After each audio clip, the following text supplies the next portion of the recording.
Então, a norma, no caso a NBR 14432 e a NBR 15200 utiliza também, é o que a gente convencionou chamar de incêndio padrão.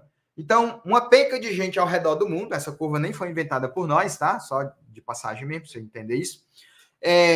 Faz-se um monte de ensaio e a gente faz uma correlação, porque no final das contas eu estou preocupado com essa temperatura máxima.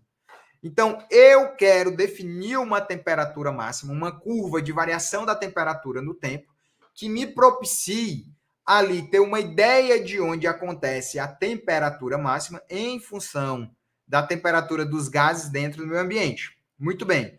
Com isso, eu tenho condições de, a partir dessa temperatura máxima, correlacionar isso com as temperaturas máximas aceitáveis dentro da minha estrutura. E a partir daí, eu defini qual é o meu tempo mínimo dentro do meu incêndio padrão. Então, eu consigo criar, por exemplo, fazer um ensaio dentro do meu incêndio padrão, ver como é que a variação... Olha só a sutileza do raciocínio que eu vou definir com você agora. Dentro da definição da curva do meu incêndio padrão, eu consigo, com o tempo, dizer qual é o nível de temperatura que a minha estrutura vai chegar, partindo do princípio de que a uma determinada temperatura de interesse, eu sei que a minha estrutura ela atinge estado limite útil.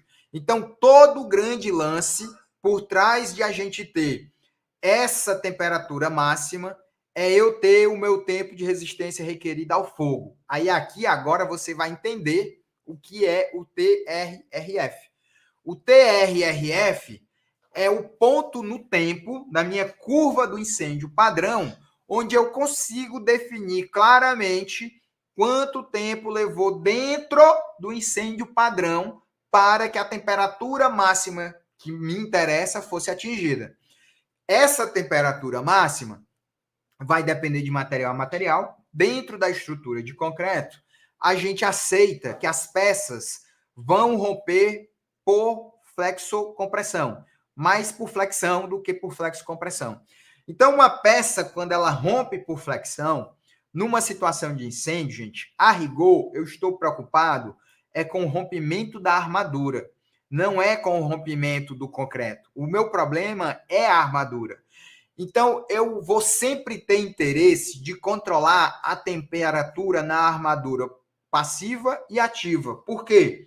Porque a determinado grau, a determinado valor de grau, que a gente vai já mostrar esses gráficos, como é que o aço se comporta à medida que a temperatura aumenta.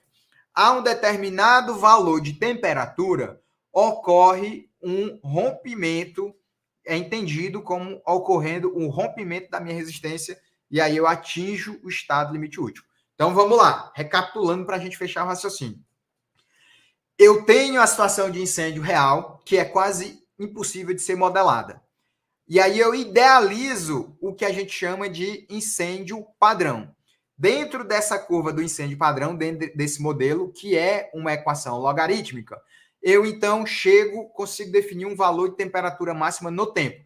O tempo, a variável tempo, nesse gráfico de incêndio padrão, onde eu atinjo a minha temperatura máxima, é conhecido como tempo requerido de resistência ao fogo, medido em minutos, dentro da curva de incêndio padrão, não é real.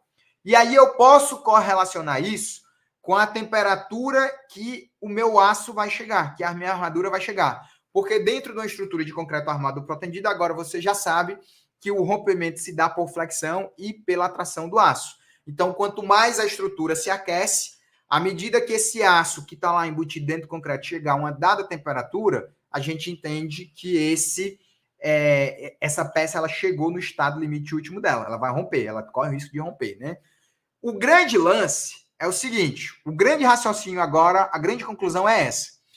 Poxa, se eu sei que o meu problema de atingir um estado limite último na situação de incêndio é, na verdade, o aço, então eu tenho que, numa situação de incêndio, fazer prolongar o aumento da temperatura da barra, concorda? E da bainha, se for concreto protendido, né? Do cabo ou da barra. Então, se o meu problema numa situação de uma estrutura de concreto, numa situação de incêndio, é que a barra aquece, então eu tenho que criar mecanismos de não deixar a barra aquecer rapidamente. não deixar a barra aquecer até chegar ao TRRF, que na prática é até chegar essa temperatura máxima.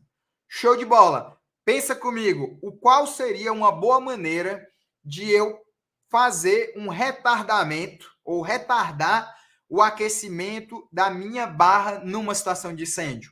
A resposta lógica e objetiva é: eu vou aumentar e controlar os cobrimentos ou o tamanho das seções das peças. E é exatamente isso que a gente faz. A gente, na prática, a norma 15200, ela vai definir para nós, ela vai dar uma metodologia de calcular o TRRF, a gente calcula o TRF da edificação, e por trás desse TRF, eu tenho que obedecer uma série de requisitos de cobrimento mínimo e de dimensões mínimas. Então, eu tenho lá possibilidades de várias curvas de incêndio, com várias temperaturas máximas, e nós vamos modelar tudo pela curva do incêndio padrão. O ponto em que atinge a minha temperatura relevante, eu chamo esse tempo fictício de TRRF, que é o tempo requerido de resistência ao fogo, beleza? É esse ponto aqui que me interessa, é esse ponto aqui que a gente vai ter lá nas nossas tabelas, dentro do meu incêndio padrão, tá bom? Para que a minha estrutura não atinja esse estado limite.